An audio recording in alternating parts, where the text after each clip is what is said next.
Peraí, presidente.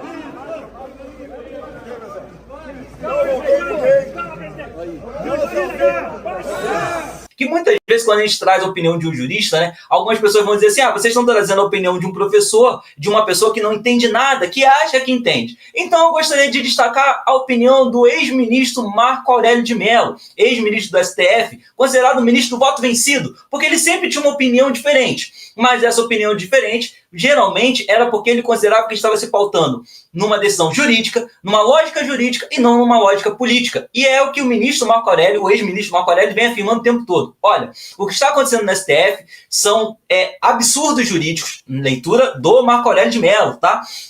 São absurdos jurídicos. Quando o Alexandre de Moraes coloca o Bolsonaro como um criminoso de guerra, ele está estendendo demais o Código Penal. Ele está levando para uma excepcionalidade que não existe. E ele diz o seguinte ainda, olha, falta alguém lá para botar a cara e falar, gente, tá errado, não tem como continuar isso acontecendo. Porque se continuar assim, o STF vai se descredibilizar e perder a função dele, que é de ser guardião da Constituição, e não um agente de trabalhar opiniões e vontades políticas, que é a impressão que está ficando, principalmente quando você tem essas decisões onde Bolsonaro pode ser preso porque outra pessoa publicou uma entrevista ou uma fala dele, inclusive falas feitas antes da decisão do Alexandre de Moraes. Então é uma coisa tão ampla que eu digo que nós aqui do Fala Globo estamos contribuindo para prender Jair Messias Bolsonaro a partir do momento que mostramos esse vídeo aqui no YouTube.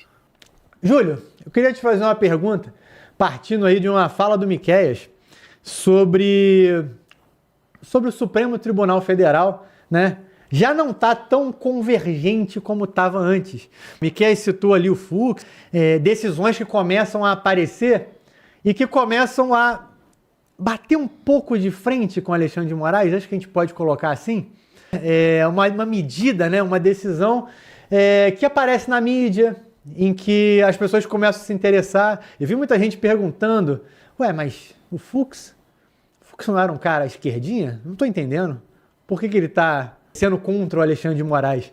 E aí as pessoas começam a tentar entender o que está acontecendo. Lembrando aí que o ministro Fux, ele tem uma vasta obra acadêmica em sua autoria, né? E é um cara muito renomado. Diferente de alguns ministros, eu nem estou falando do Alexandre de Moraes, tá? Que entram no Supremo e você se pergunta como foi parar ali, que você já viu, inclusive, não passar numa prova para juiz. Ou seja, ele não é capaz de ser um juiz, né, da nação brasileira, né? Mas ele é o nosso ministro do Supremo Tribunal Federal. A gente tem essas aberrações, aliás, isso é parte da justiça do Brasil, certo?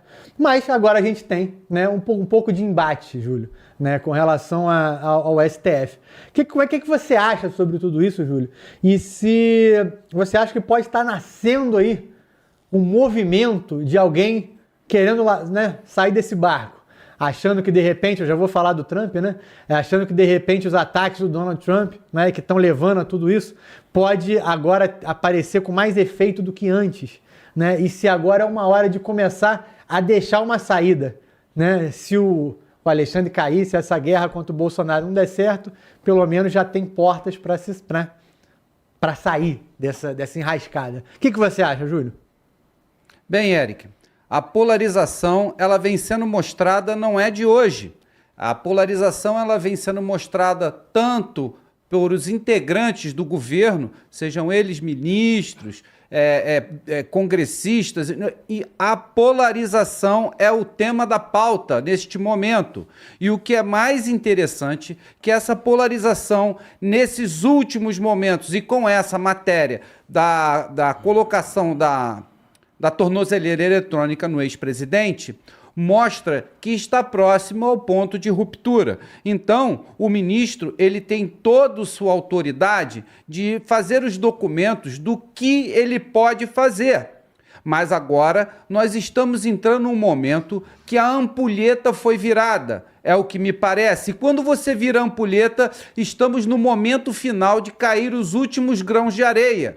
Então, as decisões de ambas as partes dessa polarização começam a ficar acirradas. Então, eu acho que temos que pensar também de como será a resposta da oposição né? Ou eu chamo de oposição porque o que parece é que a justiça não está sendo tão imparcial, está do lado do governo, ou ao menos apoiando ideias do governo. Então, nós vemos que estamos chegando nos momentos finais. Então, é notório você fazer uma pequena reflexão. Qual seria a atitude do presidente Bolsonaro? Qual seria a atitude do Congresso, que era para estar fechado pelo recesso, determinado pelo o presidente da Câmara, e não está sendo obedecido?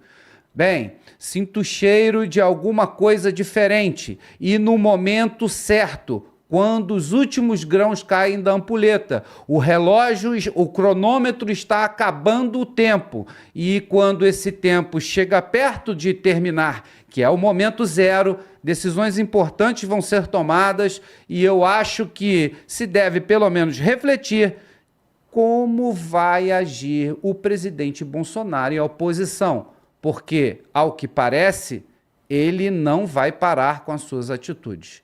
Eric, fica nebuloso explicar qual será o futuro, mas sabemos que os embates agora estão na reta final. Júlio, a gente não sabe qual vai ser o futuro, mas a gente já está vendo um pêndulo, né? Mais para o lado do Bolsonaro diante dessa situação, né?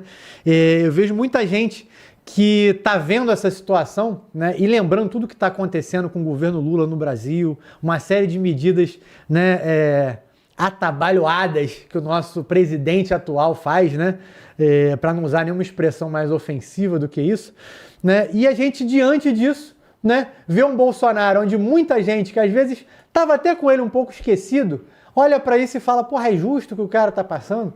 É justo fazer desse jeito? As coisas que estão acontecendo com ele não estavam sendo aplicadas a outras pessoas, a outros políticos. Então a impressão que eu fico é que o nome do Bolsonaro pode acabar crescendo. E essa ideia de querer derrubar o Bolsonaro agora com ele preso vai ter um efeito um pouco, talvez até contrário, né? O Bolsonaro, assim como o Lula, são políticos que sabem trabalhar esse tipo de coisa, né? A gente viu isso na eleição do Bolsonaro em 2018 e viu na eleição do Lula em 2022. Então você precisava estar nos holofotes, porque o Lula está fazendo, né, uma série de questões, ele ainda continua ali nas pesquisas, né, no máximo ali batendo, né, com o Tarcísio no segundo turno, né, o Lula dá empate técnico, mas o Lula ainda é muito forte, né, não quero também aqui ficar questionando nesse momento específico, né, as entidades, né, de pesquisa, mas a verdade é que ainda que não seja exatamente isso, né, com margens de erro maior do que aparecem pra gente, o nome do Lula ainda é forte. O nome do Lula ainda aparece, né, como uma solução para o Brasil, porque a narrativa, no fim das contas, é isso, né, gente? Como o Júlio estava comentando, né, e aqui fazendo um acrescento, no fim das contas, você só precisa convencer as pessoas de que, se o outro tivesse ali, seria pior do que está agora. E isso o Lula sabe fazer muito bem. Não importa a circunstância que o Estado esteja passando, né, ou crise que o Lula esteja vivendo, ele sabe trabalhar a narrativa, né, de que, se não fosse eu, estaria pior. Ele começou fazendo isso hoje? Não. O Lula, lá em 2004, quando surgiu o Mensalão e ele precisou fazer uma reeleição, né, ser um novo candidato em 2006, o slogan dele era não troque o certo pelo duvidoso. Ou seja, ele não estava dizendo que não aconteceu, ele não perdeu nem muito tempo tentando se defender. Hoje, quem não viveu essa época, se começar a procurar uns vídeos na internet, vai falar, não, pô, mas tem aqui fala do Lula, dizendo que isso é um absurdo, gente do PT dizendo que isso não aconteceu. Mas isso com o recorte de hoje, que você acha fácil no YouTube. Na época, você não viu o Lula muito preocupado com isso. Então, assim, o Lula trabalha essa ideia, o PT sabe fazer isso muito bem, trabalhar essa ideia, se não fosse eu, estaria pior. Então você pensa em qualquer tragédia que esteja acontecendo. As pessoas podem estar passando fome. Se alguém consegue te convencer que com o outro você estaria passando uma fome ainda maior, e se hoje você come dia sim, dia não, com o outro você ia comer um dia sim e 2 dias não. Então, assim, a gente entende, né, esse movimento, né, como o movimento do Bolsonaro agora para tentar voltar. O show, né, do Bolsonaro mostrando a tornozeleira eletrônica não é à toa. E aí eu queria te perguntar, Batata, né, vendo esse tipo de coisa, se você, de certa maneira, identifica, porque eu vejo isso muito nas redes, né, o nome do Bolsonaro voltando, né, e algumas pessoas pensando, será que o Lula é o caminho aí para 2026? Bolsonaro já esteve aqui e se você tirar um pouco aí a pandemia, tem pessoas que têm lembranças melhores. Eu não quero fazer aqui recorte de país, mas o que você acha? Que isso pode levar um Bolsonaro, pode impulsionar um Bolsonaro? Será que finalmente a gente vai ver o Lula cair nessas pesquisas, né? Depois de tudo que já está acontecendo? O que você acha, Batata? Eu acho que, primeiramente, quando você faz uma pergunta aí, o que você acha se Bolsonaro pode ser preso? Pode ser preso? Qualquer jurista idiota sabe que ele já está preso. Ele está restringido de direitos, pô. Ele está cerceado de conversar, ele está cerceado de transitar em alguns lugares. Isso é restrição de direito. Ele está preso. Se ele está preso pouco ou muito, isso não interessa. Ele está preso. Eu acredito muito que quando há uma observação natural de pessoas inteligentes vendo que as manipulações políticas passam a ser de maneira loucas, desacerbadas, quando você vê quando uma canetada, um simples voto, ele derruba um voto do Congresso Nacional, que é onde há a maior representatividade do público, é uma decisão quase sagrada da política, e ela é derrubada pelo judiciário. Se você não analisar isso, se você não tiver capacidade de observar isso, eu tenho certeza que isso vai afastando as pessoas até que são adeptas a ele. É lógico isso. Ele está vendo que a coisa está virando uma competitividade absurda. Que os atos do presidente dos Estados Unidos, ele está pouco cagando para o Bolsonaro. Um chefe de uma nação que é o qual mundialmente é reconhecido pela sua potência. Você acha que ele tem essa romantização? Ele está defendendo o dólar dele, pô. Ele está defendendo os interesses dele. E na minha concepção, usando como arcabouço o Bolsonaro. E ele vai fazer o que ele quiser. Porque o nosso chefe de Estado não consegue perceber isso. E por uma romantização, ele sabe que ele não vai ceder. Burro, eu cederia. Pela minha nação, eu não faria como o presidente da Ucrânia, lutando até o final, onde percebeu que toda a sua população foi dizimada, e ele continua lutando contra a Rússia. Que loucura, gente! Quem vai morrer é a nossa população. Quem vai ficar de dente escancarado com essa brincadeira é a nossa população. Foi derrubado o IOF era bom pra gente? Não, você espanta os grandes empresários. Espantando os grandes empresários, menos emprego, mais fome. Porque um grande empresário que vai ser muito mais, vai pagar, os empresários vão pagar muito mais. Lógico que eles vão pagar muito mais. Quem vai pagar muito mais, tem muito mais. Eu junto meus paninhos e vou embora. Quem não pode ir embora é quem tem muito menos. Que precisa. Será que essa análise está tão longe, está tão distante de se ver? Não interessa se você gosta do Bolsonaro, ou se você é de esquerda ou é de direita. Esquece essa palhaçada. Vamos analisar o bem comum. É interessante lutar com a maior potência, uma das maiores potências do mundo, se quiçá a maior. É interessante?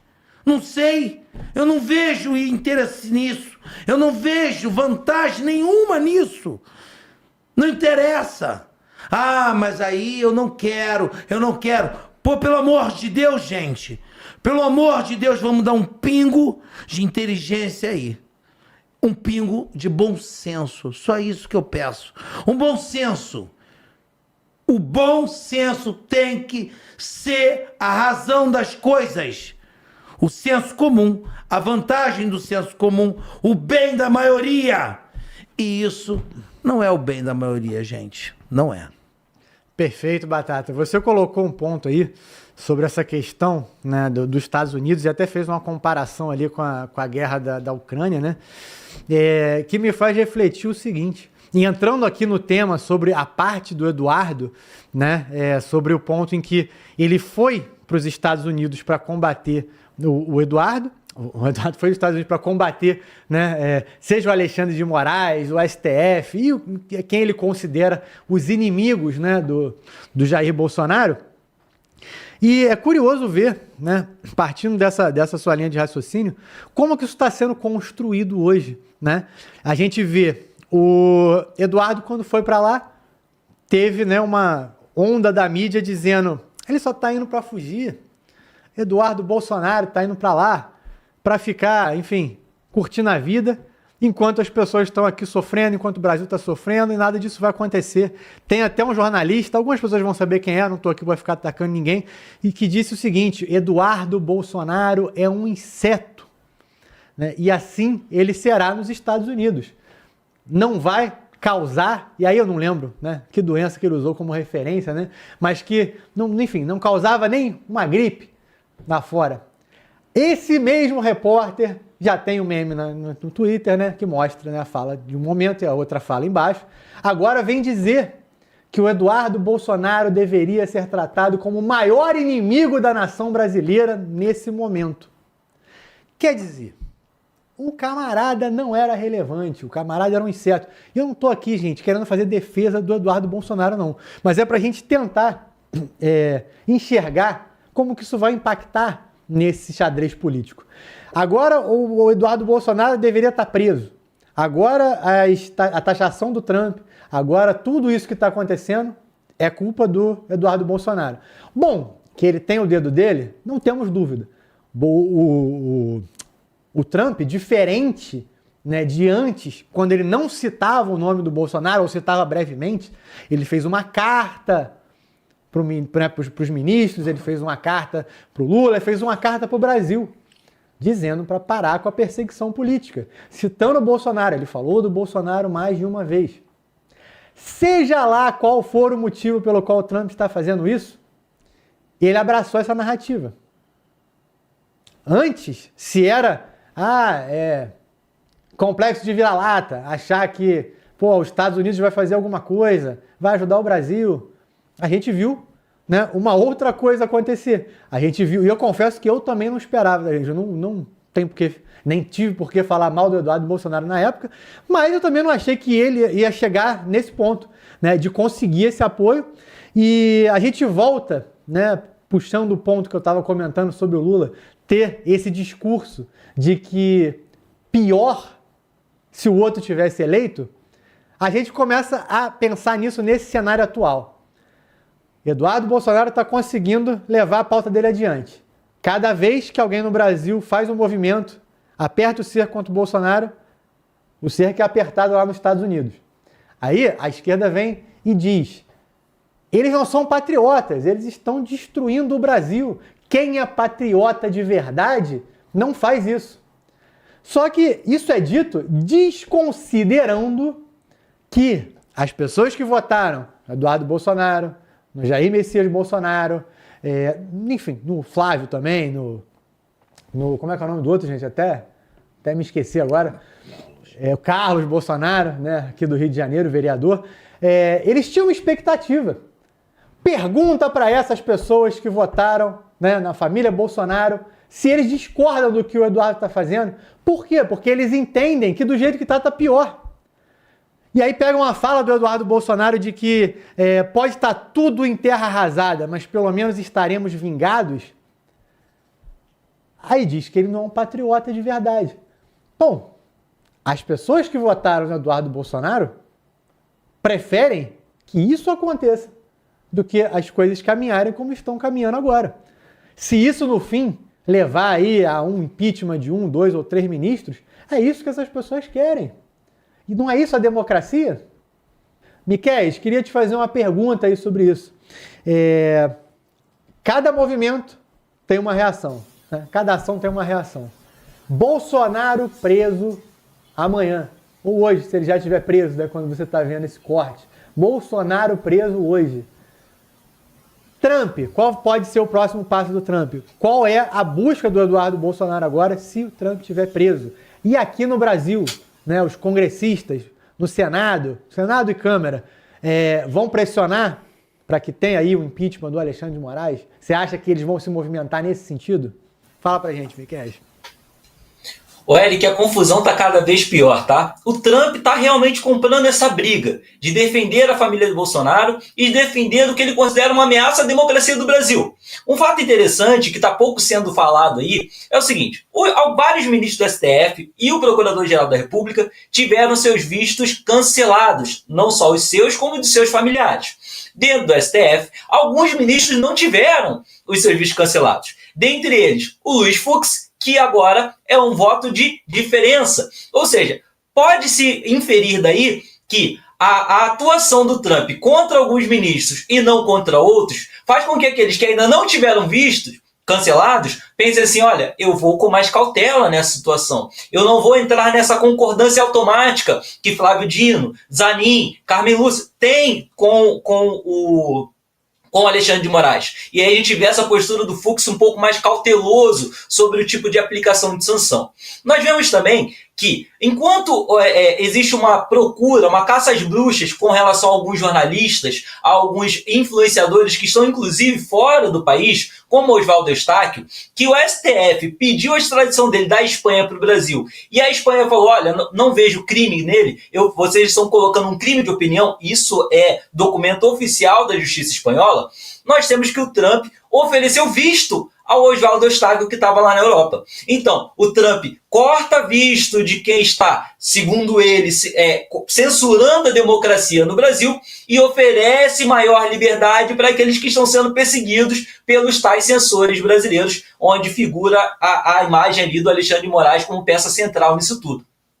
E vale a pena destacar, eu volto ainda no Marco Aurélio de Mello, que ele diz o seguinte, que inclusive o Alexandre de Moraes devia ser colocado num divã, porque a postura dele está sendo de ditador ao cercear o uso das redes sociais, que isso não existe dentro de uma democracia. Então nós temos aí várias pessoas, um movimento tanto externo quanto interno, discutindo a atuação do STF. O Marco Aurélio de Mello ele volta a reclamar o seguinte: olha, os ministros não estão fazendo um debate técnico, eles simplesmente estão concordando uns com os outros, principalmente concordando com Alexandre de Moraes. E quando a gente olha para o Congresso, para a chamada oposição, nós temos dois movimentos acontecendo, tá? Nós temos um movimento de alguns pedidos de impeachment sendo colocados contra Alexandre de Moraes, mas que não tem aí muita força, não tem muita robustez na forma como eles estão sendo construídos, mas houve um movimento muito importante.